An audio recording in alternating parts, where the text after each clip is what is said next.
We are recording. We are recording this, but we're live. Yes, we are. I hope so. How have you been? I've been crazy. Yeah. That's so weird. Oh my God. I have been dealing with, I guess, so I gave four webinars last week.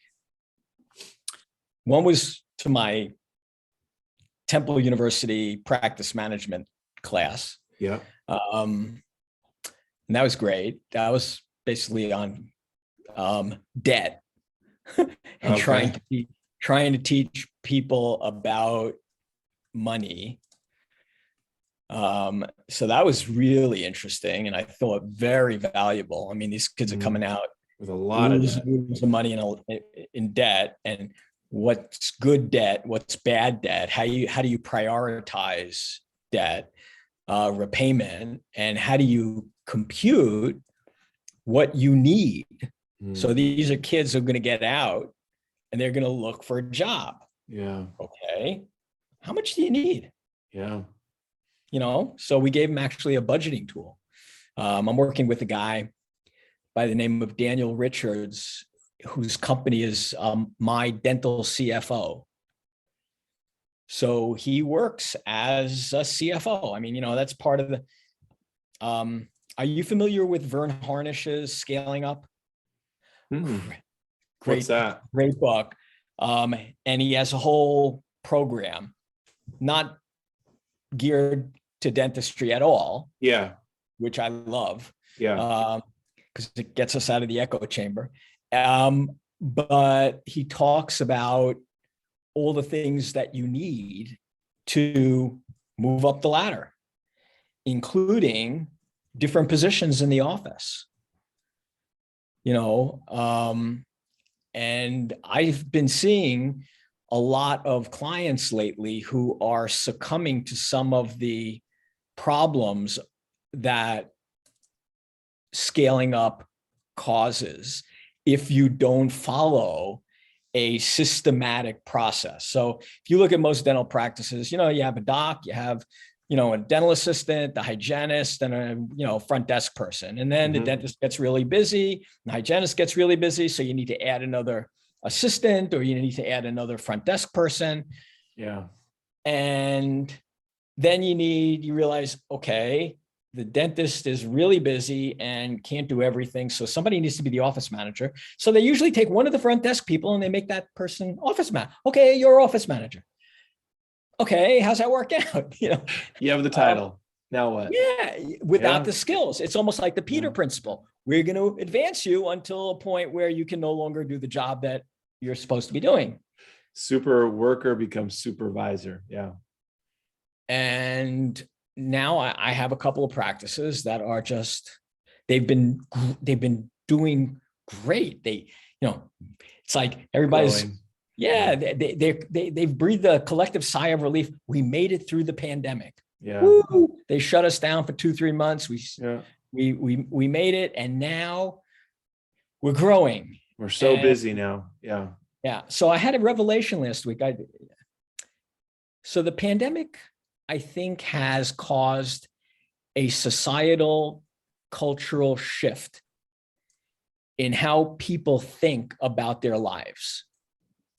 And I know that this is somewhat regional, and, here on the East Coast and you on the West Coast, we're probably different than in the middle of America.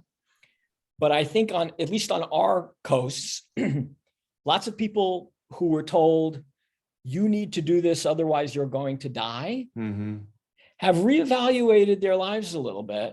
And now the pursuit of happiness is way more important than it ever was before. And I think that's somewhat some of what's fueling the Great Resignation. Yeah. People are looking to no longer defer their happiness, but for everything. And there was a Super Bowl commercial. I'm a big Super Bowl commercial fan. So there was a Michelob Light Super Bowl commercial. I don't know if you remember it. It was with Serena Williams. And it talked about how happiness isn't an endpoint. Happiness happens now. All the time. Yeah. So I think that they must have done market research, Mm-hmm. and they were capturing that emotion, that feeling that everybody wants to be happy now. Mm-hmm. I mean, maybe that's what's contributing to the drug problems and the alcohol problems and all but I think that's a problem that we're having, or our clients are having in their offices, filling positions, or keeping people because in they're going. position. Oh yeah, they're going. I had a hygienist in an office left because she's making jewelry. I mean, she's a hygienist making really good money, and she's making more money selling jewelry on Etsy for some reason. I don't know. She must be amazing at it, but it's something she's passionate about. You know, That's they're passionate. If you're passionate about something, or you look, we had a hygienist leave a great job. I mean, and I was actually just on the phone with this person just a couple of minutes ago, and she sent this person the most wonderful, wonderful letter. I mean, she quit, but she sent this amazing letter. Oh my, I am so thankful for you. But she left because she was driving 45 minutes to work. Yeah. And she found someplace 5 minutes away. Yeah. And she can now spend more time with her family. Yep. I mean, that's the other thing. People were forced to spend more time with their kids. We saw this with doctors. So we have a bunch of women, practice owners in our groups. And they were saying one of the things that came out of the pandemic is that they really enjoyed spending time with their family. Yeah. And now they want to spend more. Work less. Well, you know Work what? less, Our employees are thinking the same thing. Yeah. So can I do something remote where I can work at home a little bit? Mm-hmm. Can I shorten my commute? And hey, when I shorten my commute, I don't have to pay as much in gas, and price of gas is going up. So I save some. Huge thing. Yeah. It's all fat. This is like the perfect storm for dental practices and their employees. So I think totally agree. One of my clients in Alaska, when they went home to work from home, they were working remote, virtually the admin. And one of them didn't come back. She's like, I got to be at home. Yeah, I got to be at home. So she's doing a great job at managing it. The calls get forwarded to her. She screens some of the calls. She does the tracker for me. She's working on outgoing calls a lot, refilling the schedule. And it's just, as long as you have someone who is structured enough and has a system, maybe the scaling up process, they understand how to be systematized and organized in a way, and they're self-motivated. If you do what I do and you have, these kinds of distractions all around, you're going to go clean the house, and you're going to go play with the dog out in the backyard or whatever. My schedule is 7:30 a.m. to 6 p.m. today, no lunches. And it's just every single hour half hour, there's a meeting, right? I started with a half-hour meeting. So you have to want to do this. You have to, that why that we talked about, you have to love what you're doing. You have to love seeing patients if you're a hygienist. And virtual is becoming a competitor. Huge. And it's interesting because I work with a lot of docs who do dental sleep medicine and TMJ. Mm-hmm. And we had a whole group that embraced telemedicine. Yeah. And they've done great. Oh, wow. And it's now spread to people using, like that person in Alaska, using remote workers. So we had a practice in St. Louis that is now has a virtual front desk employee in Texas. Wow. And their phones went from being answered less than 50% of the time to now 90+% of the time. How do you track that? Someone's listening right now. They go, how do you know how often your phone is answered? Oh, you can. So if you have most voice over IP systems has a success rate responding. Yeah. So you have to have voice over IP, and you got to be paying attention to the reports that come back on, when people are calling and what the answer rate is. So one of the companies that does that is Weave. Yep. So all the calls are recorded. I mean, Yep. that's how I came up with, I don't know if I told you, maybe I didn't. So I started this program called the Phone Call Academy. Mhm. So it's very similar to, you guys have a phone call system. Yep. Because I started listening to phone calls. Mhm. Oh my God. Oh my God. But track it. So you can have somebody remote. When they call from your number, right? So if they're calling from Texas, they're calling from the St. Louis, they're calling from the business number. So caller ID comes up as whatever the office location is. Yeah. But and you have to train, and that's a huge problem. Yeah. That's what All Star Dental Academy is founded on, is the fact that we don't know what to say. I think what happens is we think we've been trained. The opposite problem is you don't know what you don't know. And sometimes you just need to listen to yourself on a few recordings to realize, I think there's probably a better way to say that. What ought I to be saying? And that's where we come in. That's where we really help people with understanding how to get them towards scheduling, which I'm sure. So it's interesting. There's a similar background. So Heather worked for Bloomingdale's. Yep. And so did my wife. Oh yeah, nice. So my wife worked when Bloomingdale's opened their first out of New York store. It was up in Chestnut Hill, Massachusetts. We were up at Tufts at the dental school. Yep. And she was pregnant. She was a teacher. Yeah. And she told them she was due in January. So she told them before she started, say, listen, I just got to tell you, I'll work the first half of the year, but I may not be able to work the second half. I'm going to have a baby the end of January. And they fired her. Oh, wow. This is back in 1970. Before they knew any better. Yeah. And she went to work for Bloomingdale's. And she worked on their Christmas catalog and in their customer service. So, she was actually involved in training people. Yeah.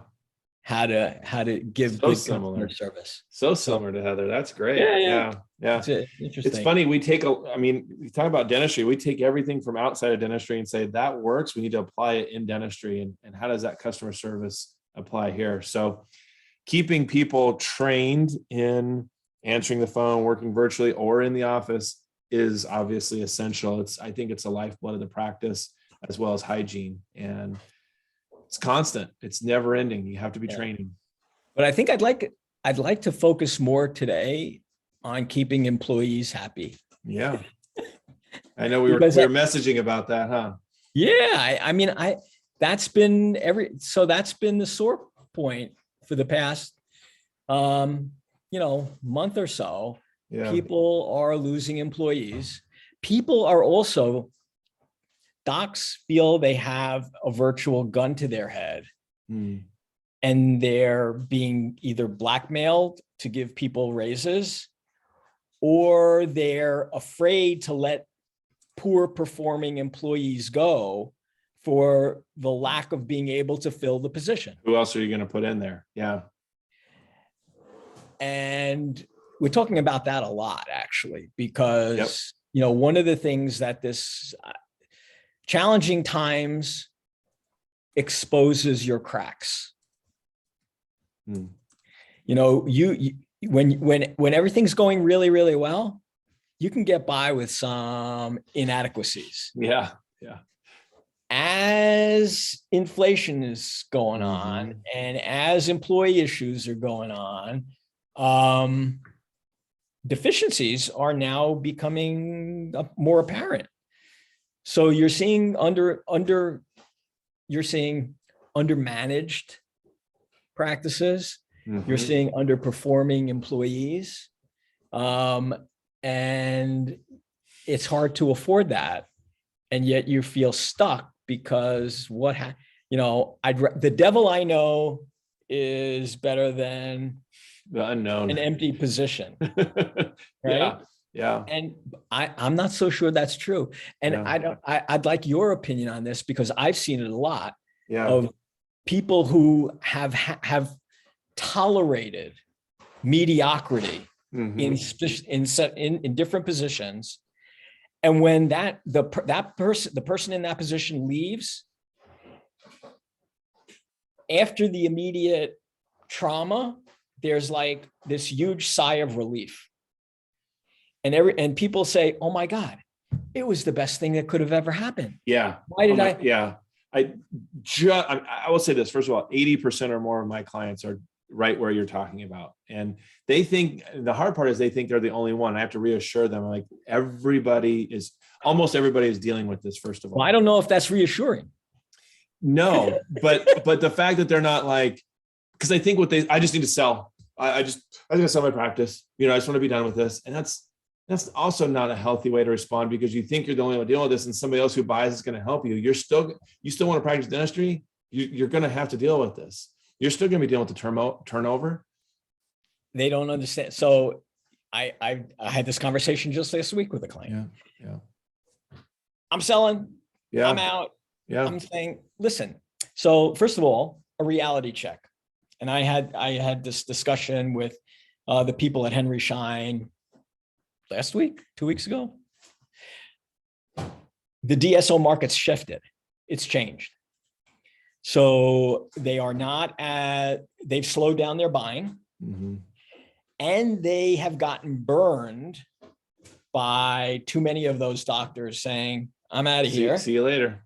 So they are now handcuffing people longer periods of time to the practice. So it used to be 2 to 3 years. 3 years, yeah. Now it's 3 to 5. 5 years, yeah. They're changing their ownership, their compensation to less money up front and more every year buying stock. Yeah. All right. So I don't know, MB2 type models, and I think MB2 is even maybe having some issues. But selling isn't necessarily, you're still working in the practice. You still got to deal with it. You still have to deal with. You still got to go, well, there's nobody there, or this person's unhappy. The only difference is somebody else is just trying to find the people. Right. Now you're not in control anymore. Yeah. You have to go to some central station to get somebody else to appreciate the urgency of your need. So I don't think that's not necessarily the answer. No, I just hung up the phone with a client in the Southeast who is in a DSO, who's in one of the largest DSOs in the country. And he's like, I'm constantly having meetings with these regional managers or whatever it is to find the person. And now that they finally found the person, he tells me, we'll have her part-time for 2 to 3 months while she's trained in the way. And it's like still waiting for people, instead of us just doing the training, throughout consistently, which he's a really, really good trainer. He's a prosthodontist. I mean, he's phenomenal. And so, no, the grass isn't always greener on the other side, and you got to be aware of that first. I think I shared a picture of the page from Strength Finder, was where I got it from. And it said, it's really talking about having a manager who ignores you or even is detrimental to you, someone who is primarily focused on your weaknesses, right? Somebody and John Maxwell says when you give feedback, you stop a negative action. When you coach, you move into a positive action. So, and sometimes it takes a little bit of both, but you have to understand the difference. And what this statistic was, the chances of you being actively disengaged are the highest at 40% when your manager just ignores you and goes, "Oh, they are who they are. What are you gonna do?" You just become more and more disengaged. Why are my employees on their phones? Why are they doing something different, right? And then it said the chances of you being actively disengaged are at 22% when that manager focuses on your weaknesses. They just give you feedback. Hey, we don't do that here. Can't do that. That's not how we do that, right? And it's only 1% chance of you being disengaged if somebody focuses on your strengths. And that's why it's out of Strength Finder, the book. And my quote was that you and I were talking about it. I said, it's archaic to see equipment as assets, but your team as an expense. By doing so means your most important asset is merely a number. Your team has the ability to be expansive if you give them the opportunity. And the opportunity that we're talking about is, how do you coach? How do you train? How do you pour into them? How do you upscale? What is it? Scale up. Scale up. How do you scale up properly? How are you constantly training? And I think sometimes you get these employees who say, oh yeah, I want to do that. Oh yeah, I want to do that. And then they realize, well, what does that involve and how much attention are you getting? And they're like, it doesn't really work with me. And that's where we get this challenge. So let's talk about that, because from the dentist point of view, and I was in that position, there's a reluctance sometimes to put a lot of coaching and effort and training and investment into people who are free to leave. Yep. And I think part of the challenge that we're seeing now is that because of the Great Resignation, that fear that dentists have, and dentists work off of fear more so than off of vision, their fear is now at a higher level that, why should I waste my time and effort and money? Why should I bring them to these courses? Why should I pay all this money for them to come? I mean, one of our clients paid for the entire staff to travel to another state, to watch another practice in action. One of these over the shoulder things. Yeah. Came back and 2 of the staff quit. Yeah. One is because they probably were not prepared. So they thought that, oh my God, this is what they want to turn us into. Yeah. And they didn't like that vision. So there wasn't a good enough orientation.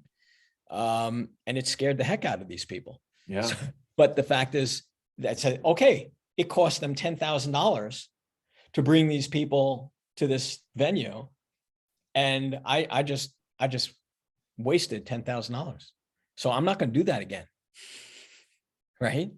So yes, it's an asset, but it's not an asset in the traditional financial sense. And I started thinking of ways, and maybe we can brainstorm about this, of keeping people, almost like having golden handcuffs, to keep people in the practice and keep them engaged and keep them financially incentivized. And it's, I mean, I think obviously leadership is the start of it, having a, what Jim Collins calls it, a level 5 leader. Yeah. I know John Maxwell Yeah. calls it something else. But it's a visionary leader who communicates well, has enough, both an interesting combination of will and humility, right? And can motivate people. But there's also the reality of an economic challenge that everybody's facing. Yeah. So everybody goes to the gas pump in the grocery store and sees inflation smacking them in the face. And how do you deal with that at the same time? So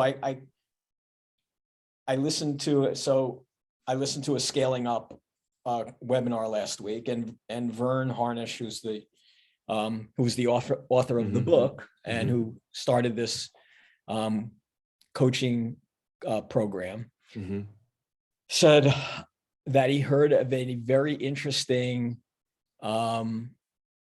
recruitment incentive. So he says, your A players will refer other A players, just like your A patients will refer other A patients. Yeah. Well, rather than, Indeed or ZipRecruiter or Monster or Craigslist, whatever you're using, which has lost its effectiveness in many cases, offer an incentive to your employees to find other employees. Yeah. So but not a piddly amount. So he wasn't talking about 250. So we had such an incentive in our practice. We had a $250 bonus if somebody referred another employee. We didn't have that high a turnover, so it didn't really get much. But he was saying this company offered $10,000. Wow. And here's the catch. It gets paid out 10% when the person gets, when the person accepts the position. When they sign on, yeah.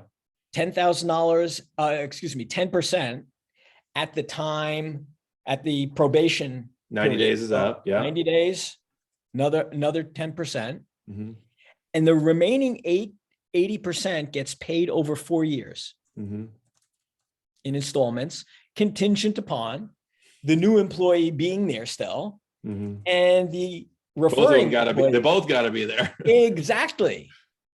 And think about it from having an employee saying, you know, I have $8,000 coming to me. Yeah. That's great. I'm not. Yeah. That's like vesting with your 401k when you're doing a retirement plan. Hey, look at the money you can't just say, yeah, we have a 401k. Part of the reason for it being a win-win is the employee's winning because they're getting 3% raise. And they're looking at it and saying, well, I don't get all of it unless I'm here for 6 years.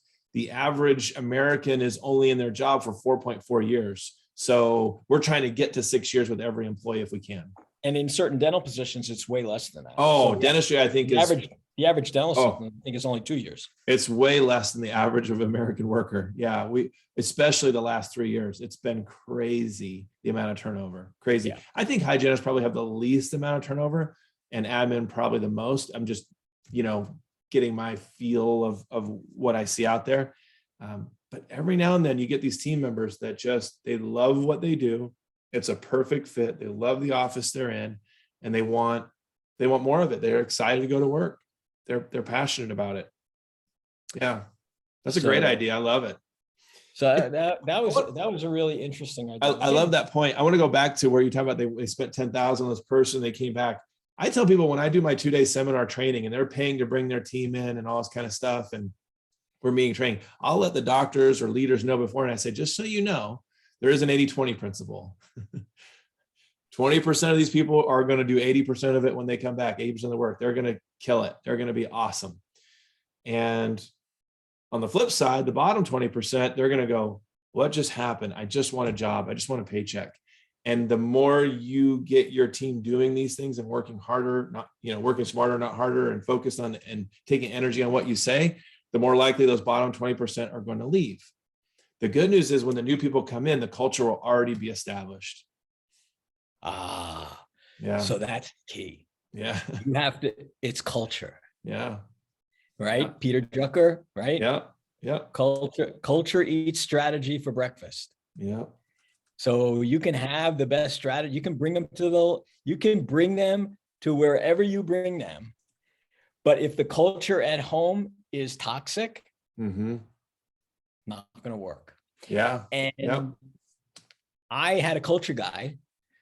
I mean, I was a little nuts. So, and I dealt with, I'm a Dan Kennedy guy, and Charlie Martin was my coach, and he got us writing culture guides. So in 2010, when I built Manhattan Dental Health, it was a 25-page culture guide, which is, this is how we do things. And on day one, everyone read the culture guide, had to sign off on each and every item in the culture guide. Yes. So good. And then reinforced by, if there was an issue that came up, there was a breach of an agreement. Yeah. Then you have a discussion. Okay. Right. Crucial conversation. Yep. Did you read that book?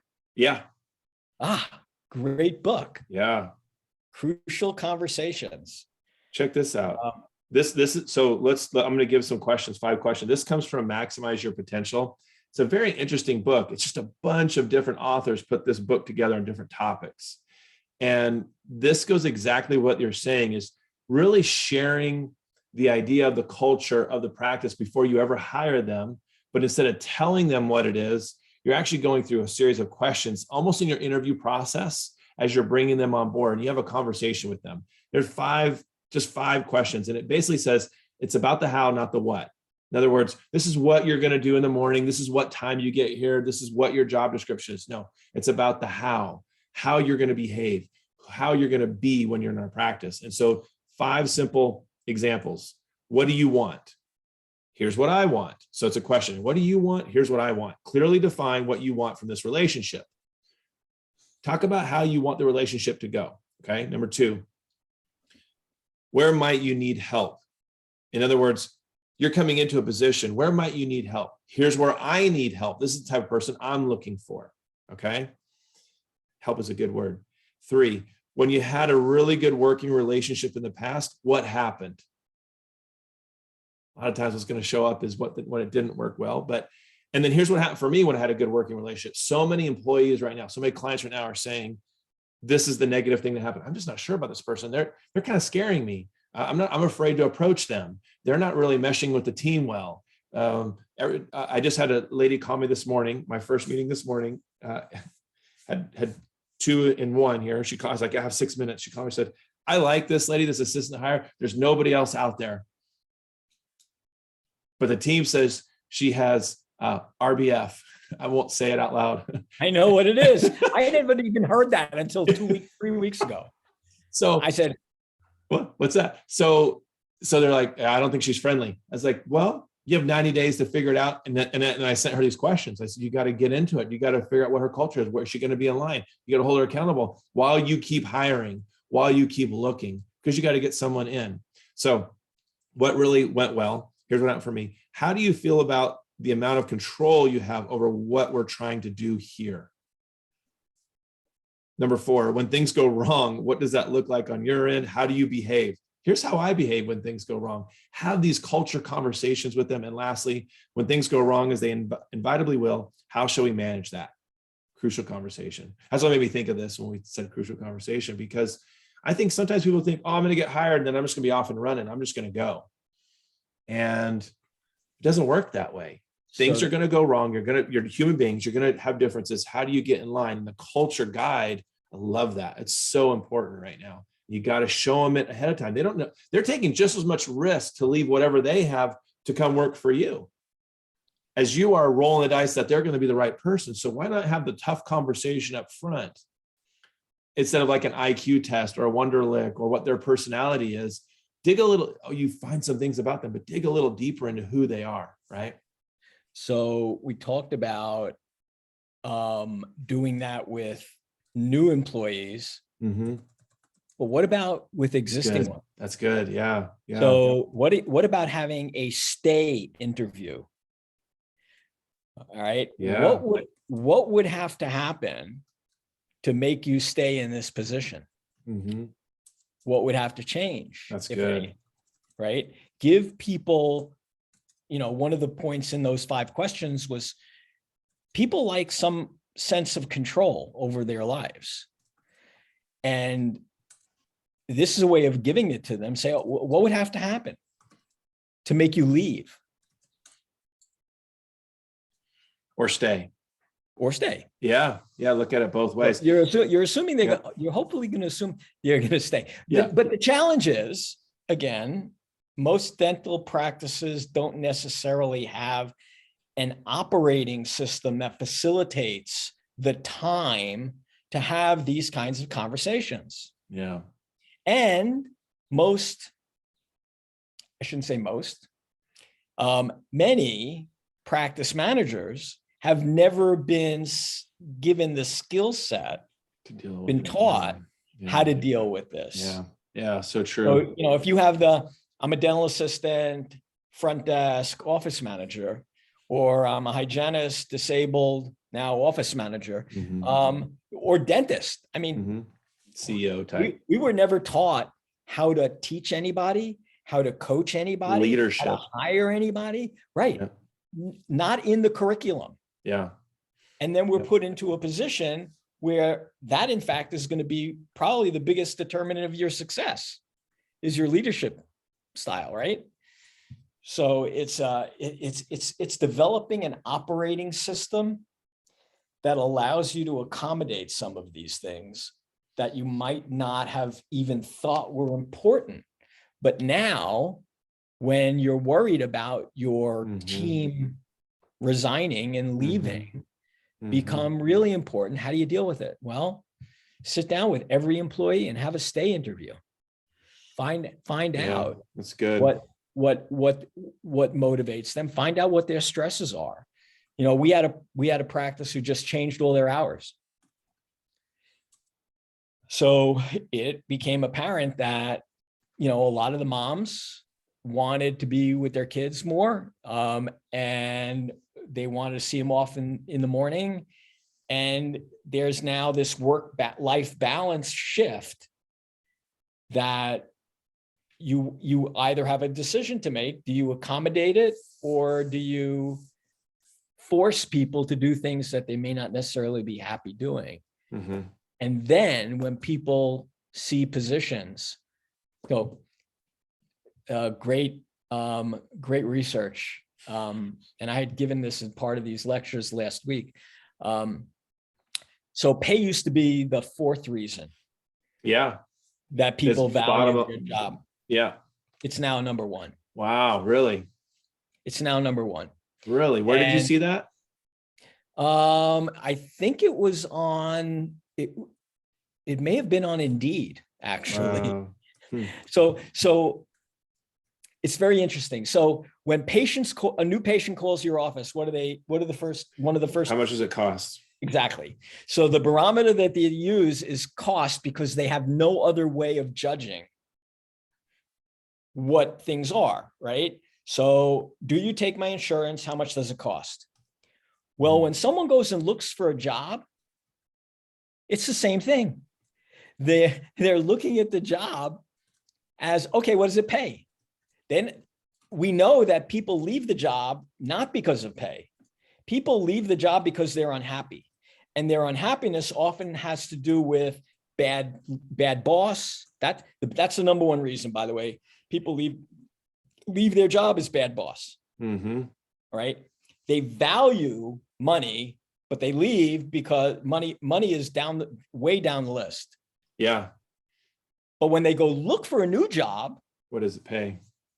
What does it pay? If you're leaving, I'm not considering it if it's not going to meet some standard. Then I figure out if all the culture things match. And you don't know that. Yeah. Right. If in most cases, people are leaving. I mean, I had that happen to me. I had somebody leave a 5-star employee.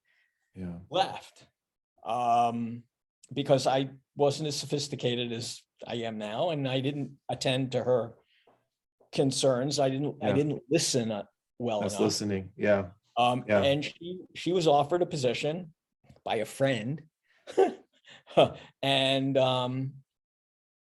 it was more money, but that's not why she left. There was a promise of autonomy. So one of the other reasons people leave is because there's no pathway for promotion. Growth. Right. Yep. And that's a big deal in dental practices. Yeah, because there's only the room's only so big. Right. Yeah. And it's because, frankly, they probably haven't bought into the vision. This is exactly where I keep going back to John Maxwell. You know, he says leadership is nothing more than influence. That's what it is. And how you influence people is how you lead people. And so this is where training comes into play. You can actually be the trainer in your practice, training people as growth. When that doctor is busy doing what he or she ought to be doing, which is dentistry, he can rely on people who can train and pour into their employees. That's an opportunity for growth. Learn everything so well, you become the person that trains other people. That's how you can grow. And so when I take leaders through the 5 levels of leadership through John Maxwell, I don't really do the 5th level. That's legacy, like John Wooden, John Maxwell, right? We're the average Joes. So, but those 4 levels of leadership, level 4 is your people development, how you pour into people. And that's how you can really get into a place. It's not just position, getting the title, permission, they want to follow you, and production. How do you help them produce and make more money? It's how do you pour into them? How people development, how do you get there? And so we take people through 4 chapters of like, writing it out and really thinking and molding and creating almost a culture document and realizing, oh, this is how I lead. How did I deal with that conflict? How did I train this? Oh, I didn't train that person. Oh, wow, I'm insufficient in that category. Whether it's a doctor or an office manager, you have to know how to lead people. Otherwise, they're going to think about, well, how much am I really getting paid to deal with this? And it's I actually have on the Practice Perfect System site, I actually have a culture guide workbook. Nice. It's and I think it's great. It goes through, it's an example, and it goes through the questions that you ask. And it took a long time. So, if you're a practice that doesn't have a culture guide, you have a culture. You may not know what it is, and you may not even like it, but it's there. And if you want to change it, the only way of doing that is getting the people who are now in that culture to agree on some basics. So, you can't be the dictator and say, okay, you know what? This is the way we used to do things last week, but we're going to start doing things differently. It doesn't really work well. So we had almost a 2-hour office meeting and say, okay, we've never really discussed what the practice's core values are. Let's go around, and everybody put down, I gave them a list of core values. Everybody put down their top 4. Okay. And we collated it, and we figured out which ones had the most, and we went 1, 2, 3, 4, and those became our 4 core values.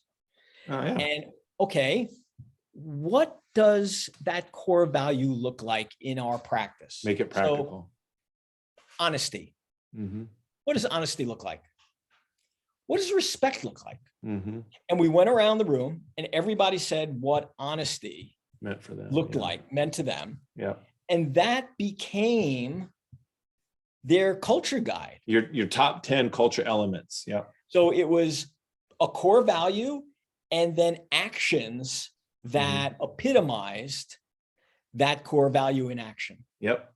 Right. Exactly. So it's interesting. So respect was one. Okay. What does respect look like?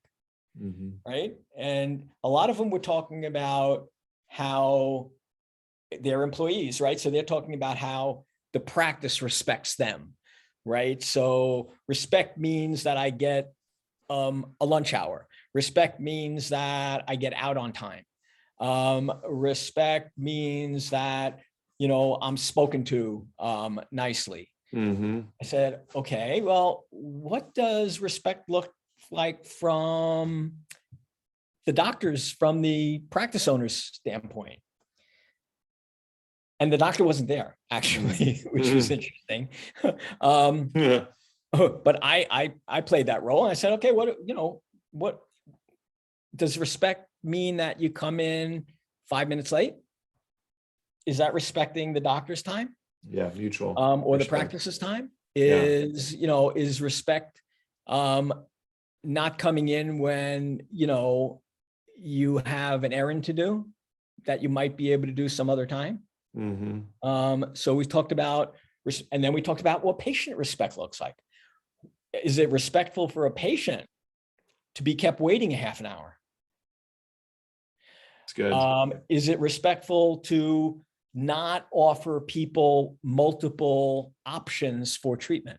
All right. So it was respect three different ways. So every core value was for the employee, for the practice, and for the patient.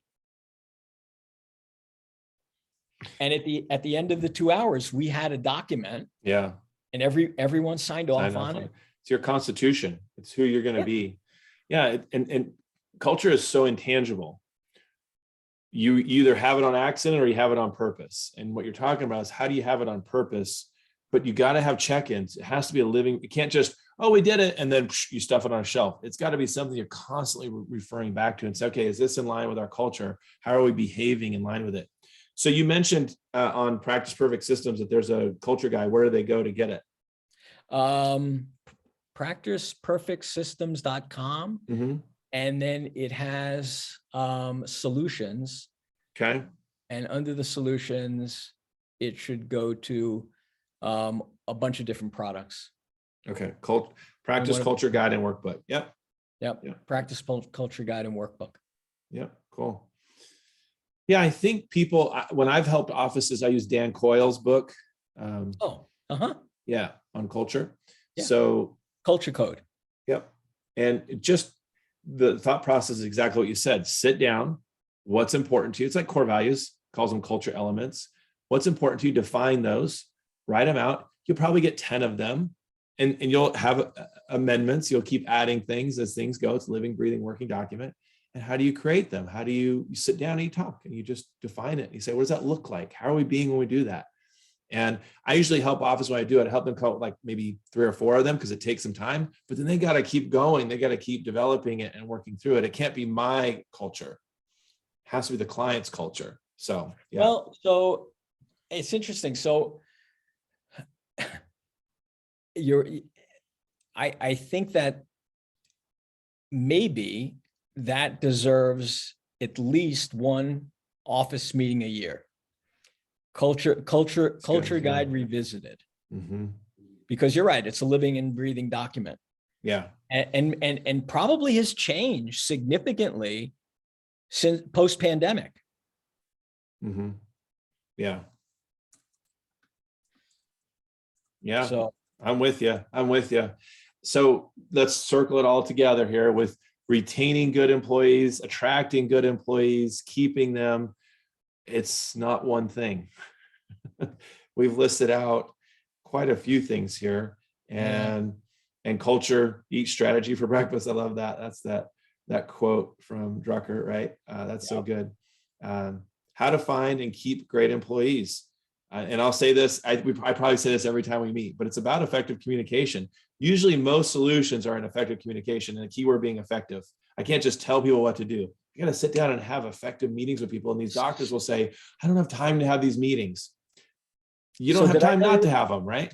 So my wife was my COO. Okay. And when we had this revelation, and I think it was when we started Manhattan Dental Health in 2010, after a nasty breakup with my partners. Yeah. I said, I want 2 meetings. I want my morning huddle, and I want 2 meetings a week. Mm-hmm. I want a whole team meeting every Monday. Yeah. And for how long? 90 minutes. Oh, okay. So a 6 hours a 90-minute month. meeting, Okay. a 90-minute meeting turns out to be an hour meeting. Because you have lunch or whatever's in the way. Yeah. And you have to corral we had 10 employees. So, you have to corral, everybody has to finish on time and whatnot. And then Thursday afternoon was a lunch meeting, which was department specific. Mm-hmm. So it was either front desk, it was hygiene, or it was dental assistant clinical team. And it was a basically topic specific. Mm-hmm. And my wife was totally against that Monday hour-and-a-half meeting. She said, how can you take all that time? She's the first person now who admits that productivity went up. We had less clinical time, but productivity went up. Yep. Because we were ironing out kinks. That's right. We were creating efficiencies, and we were getting rid of all kinds of problems in the proper setting, mm-hmm. rather than having hallway conversations, which never are effective and oftentimes they're not solution based. Yeah, they're just not solution based. It's just more problems. The statistic says if you have effective team meetings 4 to 6 hours a month, you'll be 33% more effective when you're playing the game, when you're actually in the game, because you're not chasing your tail and you don't actually take time out to fix the problem to prevent it from happening in the future. It's about getting focused on full mouth dentistry and not just emergency, and one tooth, and we didn't take care of the other tooth. And it's looking at the ideal treatment planning. It's figuring out, how do we do that? How do we take time back, take a step back and look at all of it and get better at it? And the frustrating part is some teams will say, well, I know how to do my job. Yeah, but you guys aren't doing your job together at the same pace, the same level, at the same time, communicating the same way. Absolutely. It's essential. So I think that's part of keeping your team happy. I think having team meetings is actually a part of keeping team on board. Well, it because is, you're communicating. because you get rid of the sort of in battle stress. Mhm. No plan survives patient contact. That's a given. But the fact of the matter is, you can minimize those stresses that add up during the day. Dental practices are unique in one regard, and that is we are constantly dealing with people under heightened levels of stress. Mm-hmm. Yeah. They are not at their best. In fact, some of them might be at their worst, especially if we're dealing with sleep and TMJ problems. Yeah, they're grumpy. So they're grumpy. They haven't They're slept. grumpy. They're in pain. They're grumpy people. These are not people going to Disney World. I think we're onto something. Oh, you're grumpy. Do you not sleep well? I think you can just ask that question. Oh, well, this has been a really, really good meeting. I'm going to wrap up the recording just because of time here. We keep going and going and going. We're going to do this, keep doing this every month and just provide value for our clients. So we got Practice Perfect Systems is there. All-Star Dental Academy is there for you guys. We're happy to help and support you, everyone, in every way. And if nothing else, Dr. Goldberg and I just love to get together and talk and hear ourselves more often. So yeah, check out the websites. If you guys are on here and you're not sure what those are, there's great training possibilities available for everyone. So that sound good? All right. I'm going to stop the recording here then.